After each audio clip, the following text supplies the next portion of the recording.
I am here with Rita Bakutsi. She is lovingly known as Mama Rita, and she is a financial intelligence expert.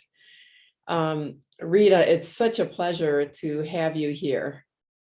It's so wonderful to be here, Anne. I couldn't be more honored to share this time with you today. Yeah, Rita and I have become fast friends over the course of the past year, and it feels like we've known each other for a really long time. Very kindred, and I'm so excited to have you talk about a topic that I've struggled with for a long time in my life. And Rita has a company named Flourish, and she has created a really dynamic, creative financial program, and it's really hot right now. It's taking off. You can hardly keep up with it, right? There's so many people who want their hands on it. And so I want to pick a little bit of your brain and pull a little of that out for the audience in a little interview time here. It seems like, this show is about breaking through, shifting, and becoming your best. And a lot of us, even those of us who are great in career or family, it seems like finances are a huge sticking point in most human beings' lives. It's an elusive topic. A few people master it, and I admire that so much. I used to feel agitated with the people who are really exceptional in their financial career, and now I'm just in awe because I know it's possible. So could you tell us from your as a teacher, educator, speaker, how do you help people shift some of these crazy paradigms, and what paradigms do you find the most common? I think, the paradigm of being in lack or scarcity is probably the most common, and the not being capable or worthy. And a lot of this stems from when we were all children. Most people don't realize it goes that far back. And when we realize it, it's like when you get to the source, then you can heal from there. And so I love having this topic and the conversation around money, because it does get to be what I consider a currency of love, of joy, and delight when we look at it that way. But it hasn't been positioned to us that way. And we haven't been educated in that forum either. And neither have our parents. So if they have not, then how can we? And so really it all starts with a simple shift of being curious like a child and exploring what's possible, and just having an awareness, being mindful of your attitude, and then what are the next steps. And it really does get to be simple, and we get to have fun, ease, and flow around our money. And I'm already more relaxed after you just talking. You just introducing it. I feel like I know why people call you Mama Rita. I feel like I've had your arms put around me and I'm in the safe place. And that's where we get to be. We are in a safe place, and we get to know that. And we get to, I thank you so much for that. We get to rise together. And it really, it may sound cliche, but in these cliches of, it takes a village. It really does. It takes all of us. And sometimes I say, it takes a full army to move Mama Rita forward. So when we're in that village, we get to support one another. And it's this, I'm going to say Pollyanna thinking maybe, of when one does well, all does well, right? All do well. Yeah. So all of us do well. And all we get to do is approach it again from that perspective, that simplicity. And we get to look at our core values. So with our core values, many people don't even know what their top 5 core values are, but wealthy people do. It's part of their vision, it's part of their mission, and it gets to be ours too. And so we get to explore what that means. And I share mine, my top 5, which are interchangeable with about a top 10, but always at the heart of it. When you think of a compass on a ship or a plane, well, when we have money, I told you it's a currency of love. So the dial is love. If I'm not doing things around money that feel loving, then I might be off course a little bit. I access wisdom, that's my true north, and keep integrity aligned with that wisdom.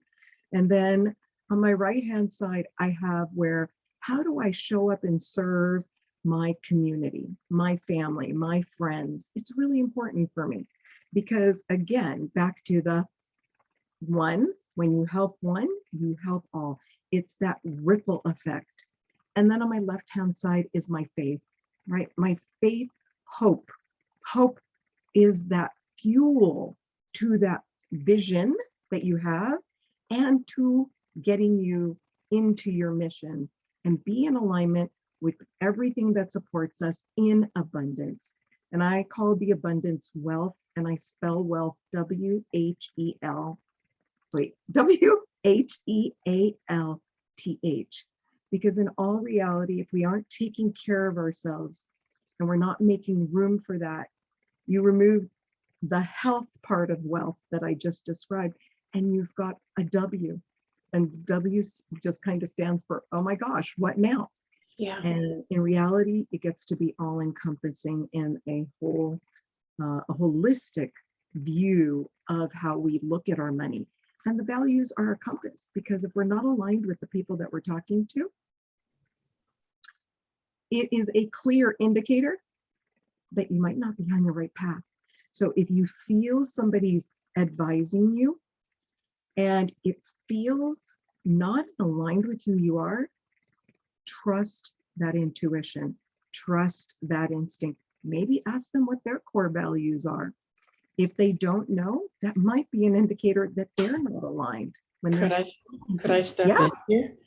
So many absolutely. people, it occurred to me when I went to a Tony Robbins event once on wealth. We trust people we don't know to give us all sorts of advice about finances. I ask people now, how did you meet your advisor? I looked I looked online. What do you know about him? I trust him. He's my advisor. What do you know about him to trust him or her? So it's just interesting the way we often don't even know what we want, and we often can't even articulate what we want. And you know that as you're manifesting a dream, you have a pretty clear path that you take to that, whatever, to get that outcome. And why is it, do you think, that people don't have that with money? I mean, besides the fact that their parents didn't know and their parents, we have this ability to decide what we want to do for a career, and we follow a path to it. We find out what we need to do, what education we need. Why don't people do that with money? It comes definitely from the belief system that has developed when we are younger. And it's a trust issue. And it's not so much a trust issue with somebody else, it's a trust issue with yourself. So really, one of the questions and things that I love to teach people, I teach us, we hear financial people saying that you need a plan, and you do, and a plan is a purposely leveraged action now. Because what you do now affects your future, right? It affects how you're going to retire, or when I say retire, I always think of a freedom lifestyle and travel and enjoy, right? So but what comes before a plan? What comes before a plan? Like when somebody is doing a house and art, there's architectural design, there's a criteria. So how many of us know what our financial positioning criteria is? How do we know to ask ourselves, what's the purpose of our money? How do we know to look at it in a 50,000-foot view of your financial world to understand 3 basic bucket areas? I said it's as easy as 1, 2, 3. Our money could be at risk, which means it could grow and it could be at loss. It could be in the safe side, but then it's not earning. But there's a purpose for that money there, to have flow and fluidity to pay for our everyday resources in that currency of love for yourself, taking care of yourself and sheltering. But what about the balance in the middle? Understanding what's indexed growth and not an index fund. An index fund is at risk. So it's really, I just gave you a whole global perspective. And then you get to niche down, but you get to trust yourself that it's okay that we did not learn from kinder to college what we should have learned. And we get to right now, and we get to transform right where we are. It's never too late. It's It's never too late to learn something. It's amazing how much people can learn. And when you learn in a transformational, literally, it can take a weekend to transform your money story so that you shift the belief system, right? Which most of us know beliefs lead to thoughts, the thoughts lead to the emotions lead to the habits to the actions that reveal the character that leads us to our destiny. Wow, that's pretty great. That's a great, amazing. it's a great path to follow. It is a great path to follow. Wealthy people, I find it's systems and pathways. And when we start to just do the repeat of them, it's like a rinse repeat system. I call it a money accumulation pathway system, so that we're knowing, first of all, what is our intention around money? What's the intention? Every dollar you have has an intention behind it. You get to assign the intentions and then manage the expectations. And I always say that you get to have two. You know, it's that aim for the moon, maybe hit the stars. So the achievable piece, but always keep dreaming, keep having the vision, because that is what fuels it all. And then it builds, right? What are you going to contribute to it? Who else do you need help to have contribute in getting you to what I call leveling up your financial intelligence? And financial intelligence, it's not about an IQ. It really is about a confidence level that you have. And so it raises up as you're confident. So how do we get confident? Simple. Words. Our words are our world. If we're speaking amazing, awesome words, especially around money with many mantras and many affirmations, it shifts everything, everything. A lot of people think mantras are kind of just a woo-woo joke. But when you start talking that way, it interacts with your brain and it changes the way that you respond. And I guess, you know, would you combine that with visualization, that you're really seeing your vision? I love it. And you're talking into it. You are speaking. So your words aren't hollow. So your words aren't hollow. So it's vibrational, right? The words, it's auditory, and it's visual. And it's all three, and they all get to be anchored in your, I call it a word formula. A lot of people say I'm the money gal or the numbers gal, but really I'm the word formula gal to the money solution. You are, yes. Really, because if you think about this, really just let's go down to common sense and let's look at history, right? Yeah. So the paradigm is that we're being taught the same information around money that we've been being taught since the 70s and 80s. So I have a question. Has anything changed since then? A whole lot, right? It seems when you start to look at it and really peel this apart with common sense, it gets to be very, very simple and very obvious. So yes, everything has changed. We have hopefully learned from market corrections, as they say, or downfalls, as I say, to be able to get back up. Are we going to be able to climb up, right? It's this highway to prosperity. So think of 3-lane highway. Fast lane, that's the risk. We want to go fast. Woohoo! We're in like the fast lane. Right? We love being in the fast lane until we hit the guardrail and we go over the side, right? And if we go over the side, we might get to climb back up. And a lot of people don't get to. That's why I believe that our retiree age, seasoned vintage individuals in our vintage, great. Vintage, right? Vintage is worth a lot. They're well worth the wisdom, but they're not retiring with wealth. And I see wealth as a moral obligation in the sense of I earn my wealth to help others become wealthy. And so we get to do that through leadership, empowerment, and transformation by learning, earning, and teaching. So I'm going to just step back to the highway just to finish that off, because Hopefully that person got to get back into the lane. Yeah. I'm going to go over to the slow lane.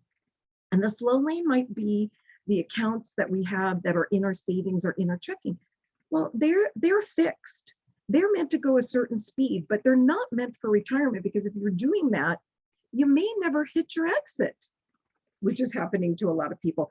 Again, common sense. Well, there's actually a middle lane on this highway to prosperity, and it's called an indexed growth.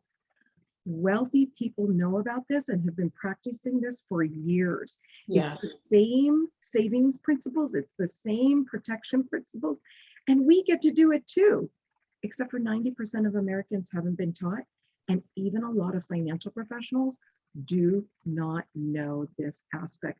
I personally learned it from, well, having my own financial hit, as you know, Anne, right? Yeah. Maybe multiple of them. 2001, I took a hit. I didn't realize that my retirement plan would go to half. And I was young, thinking, oh my gosh, I lost all this time. But I was only 33 and thinking I was old and going, oh my gosh, how am I going to make this up? Yeah. Right? And then I got to 2008. And then what happened? Another correction. And even taking that financial hit after financial hit, I got one that I didn't expect, that many Americans that go through. That's a silent epidemic right now. And this is the driver. I really want to change 1 million lives and families so Yeah. that they can be educated to never, when they get a life health event, like a cancer, a heart attack, or stroke, like myself being a cancer survivor, we don't have to get financial cancer too. If that's what happens. And it can change the course, and we get to have a choice. When that happened to me, I thought, this is never going to happen to another family again. And what I learned and had been studying for years, no one could ever take away from me. And that's why I compressed it. I love, my favorite superpower is time bending, right? If we can time bend and we can learn all this information that I compiled, which is 12 years worth of information, and get people going so that this can happen fast. It really, really can. And we can grow our money without losing it. Warren Buffett talks about 2 rules. I love to have fun with these. So rule number 1 is never lose your money, or never lose your principal. Everybody knows this, right? So then rule number 2, being that he's a comedian, is the same as rule number 1. Never forget rule number 1. And then you say, well, what the heck does he mean by that? How do we never lose our money? Well, growing up as a curious little girl and always asking questions, and I'm going to say constantly doing what I call CPR in my life, being consistent, being persistent, and being resilient, I learned what wealthy people did and what were their common threads to have these superpowers of the purpose of their money, protection of their money, perseverance of their money, preservation of their money, so that we can have infinite possibilities. And what I just shared with you are the 5 financial superpowers that we all get to have. Those are the common threads. And it gets to be fun, right? Like, Yeah. what superhero are you? I mean, having a plan and feeling confident about it would really take a lot of pressure off of shoulders. Yes.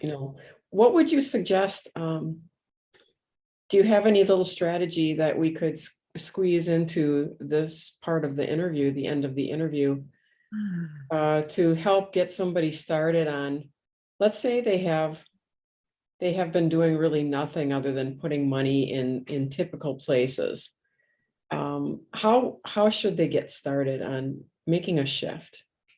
I think the first start for me, there's a couple of books, and it would be reading or listening on Audibles or attending workshops. It's really simple. You can break it down to even more simplicity. Just start with what's the purpose of your money, and get familiar. I'm going to say, have dates with your money. If your money was your partner, would it date you? If you're not spending time with it, do that. If you need an accountability partner, because we need sometimes that support system, find somebody that you can trust that's aligned with your values, and start just by having the conversations. Be that simple. And really start to gear them towards about what's possible. do that dream. I have one of my friends, and I'm just going to show you really quick, does a vision board, and he takes a blank piece of paper and folds it up. And then we open it up and we have 16 squares on each side. Yeah. And you get to put, first exercise is put your vision, your dreams into each square as fast as you can. Kids can do both sides in like 30 minutes. Adults tend to get stuck. Yeah. And then step 2 is go back and put a by when date in each square. Oh. And that will get you to where you want. And it could just be exploration, right? Learning, the understanding, which we're doing here. Embrace the learning principles. You can check out one of my free workshops or any free workshops. Just go for the learning. Yeah. Don't take big steps. So this way we could stop that old systemic way of learning and just expand your knowledge. Expand it. You'll be surprised how it starts to grow and how things are attracted to you. And embrace the learning. Engage in it. Create plans. Learn about what types of plans are out there. And most importantly, because that's engagement, elevate yourself. Celebrate. Celebrate. Be excited about it. Every time money comes in, maybe do a Snoopy dance. Celebrate every penny, because every penny is a precious gift. Now, if I, a little while ago, and even now, if I were to go into 16 quadrants like that and start writing down, not that many years ago, I probably would have almost no dates on any of those. They'd just be whimsically out in the future. Now, because I've been taking a lot of instruction, a lot of education, I know to put dates on things. I put projections on things, and it does make them come to me because it gives me it just even if you throw it in your subconscious, you start walking towards that thing that you talked about in your subconscious. It's just amazing, isn't it? Yes. How our being can help us on the way. Absolutely. Ask the question, your brain will answer. It may take time, or all of a sudden, it's just like that attractor. You buy a red car and everybody has a red car. You start learning about finance, the more that you learn. And now you've spoken about attracting things towards you. In your world, in your life, how important is that gut feeling, that connection with spirit? That a lot of high achievers in my mind, they're so busy pushing it, pounding it, forcing it. You alluded to it earlier that you should have an instinct about if something feels right or sounds right. Can you just talk to, because I know that a lot of fortuitous things happen in your life, graceful things happen in your life, and you acknowledge those. And another thing you mentioned was saying thank you. I say thank you anytime that type of thing also happens. Something fortuitous that comes to me, I just reach up and say thank you. Can you talk a little bit about the power of that quantum field, the spirit? Love that part, because that's part of my core values. That's why faith is on my left-hand side, which is my heart side. And I'll share a fun exercise that one of my mentors shared with me that I absolutely love. I love fun, Rita. I know you do. So this is right. If money isn't fun, and if we aren't experiencing it this way, then what are we doing in the world? Right. It really is that currency and energy of love. So one of my mentors, because I was one of those business people, head down, I got to get my mission out.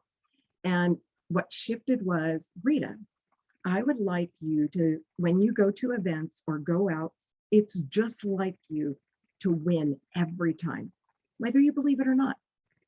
And I thought, at first, I wasn't in that original mindset.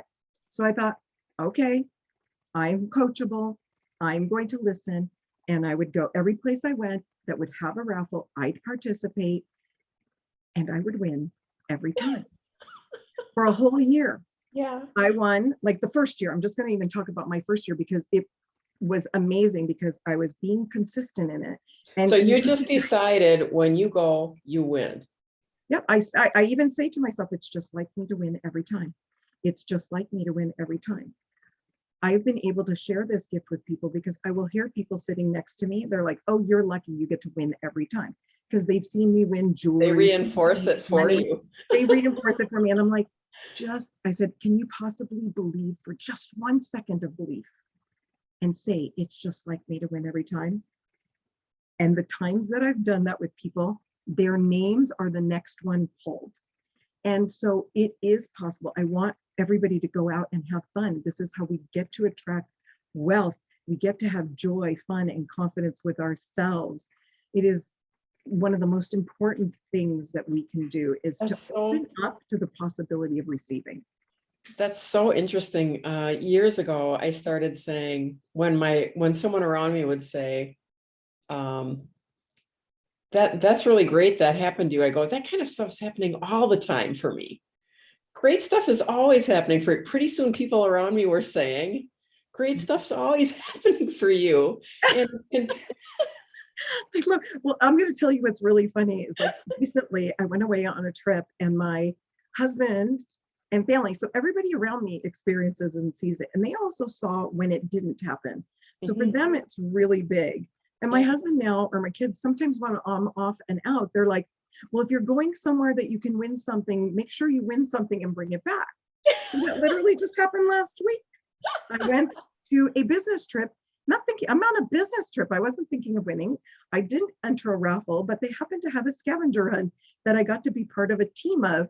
And we got to win $100 each. Without even knowing. I didn't even know that there was a prize at the end of it. So that's how powerful it is. I mean, you can shift the course of your life. And it for some people listening, they might think it's ridiculous. Just try it. Have fun. Play a game with it. Yeah, you can think of a color and all of a sudden you'll see that color all day long. You can think of a series of things so you can test it and then you can know it's true. But then use it for something you really want in life. Every day in your life, put thoughts to things, right? Yes. Put your thinking where you want to go instead of on any other thing. Don't waste your energy and your thinking on anything but where you want to go and what you want to do. The love you want to share. I love it. I'm listening to or re-listening to a book because I re-listen to really good ones. It's The Science of Getting Rich. And so you want to know what? When he talks about the science of getting rich, he said exactly what you just said. So when people think that this might be woo, there's actually science to back it. So if for those people that need the science, go read The Science of Getting Rich. Great. For the rest of us, read the books. Maybe start with your core values. My girlfriend, Dr. Betty Reeby, wrote #values. There's Dr. DeMartini. There's so many abundant resources of books. The Atomic Habits by James Clear. Yes. These are you'll start to see common threads of what wealthy people are doing. So just like when we start a job, we beef up our resume and kind of, puff our feathers about how amazing we are. And then we get on the job and sometimes we're starting to think, oh my gosh, I have to learn this, this, and that. And then in 3 months or 6 months, you're like, wow, I'm the expert already. It's the same with practicing this paradigm shift into actualizing with active appreciation, the manifestation of how wealth shows up in your life. Yeah, and you can stop saying silly things like, I never have enough money, or I can't afford it. I say now, if there's something I want, I go, I want that. I like that. And it's coming to me. It's so beautiful that you brought that up. I had one experience where in one of my wealth classes, I had to go to a high-end store without having to say, I can't afford it. And immediately I saw my favorite pair of boots. And what did I do? I didn't look at the top of them where the beauty was. I turned it upside down to look at what? The price. Yeah. And the thought in my head was, well, this could feed a small nation. I didn't say I can't afford it. But what we're doing is we're letting the object victimize us. We are victimizing us via an object. So what we get to do is say statements like you just said, or say, you know what, because if I really wanted those boots, I could have bought them. And I do believe in a higher Be economy. honest. I mean, we can be Be honest. honest. We might choose at that moment not to use our resources to buy that thing, but There we you go. could buy that thing. So we're Mhm. empowered in that we're not going to buy it yet. That's right. And I'm sorry I cut you off, but the other thing No, you're perfect. I love to do is say, I wonder how that is going to make its way to me. I wonder, because who knows what can happen. But if I really want that, if it's really part of my future, then now I get curious about how it's going to present itself. I love that. You didn't even cut me off. You actually just completed what I was going to say. That's what I love about us. We are one. We're one. And this is how it all works. And this is where the fun, ease, and flow happen. Rita Bacuzzi, that was a great way to put closure on this. What a fantastic opportunity for us to share your energy and for you to share with us, and how people will be able to go to the links that we've connected you with on the speakers page and enjoy the opportunities that Rita's presenting. Keep your eye on Rita, because Mama Rita is doing some really big things that you learned over time and that you had a passion to share because you didn't want people to experience the pains you had experienced. Out of compassion, those things are taking off, and it's just fantastic to hear about what's happening with them. So we'll keep our eyes on you, and we hope to have you back again in another interview in our Spirit River series. Thank you, Anne. I so love what you're doing, because this is the way. Yeah, I love you. Love you. Thank you so much. You're welcome.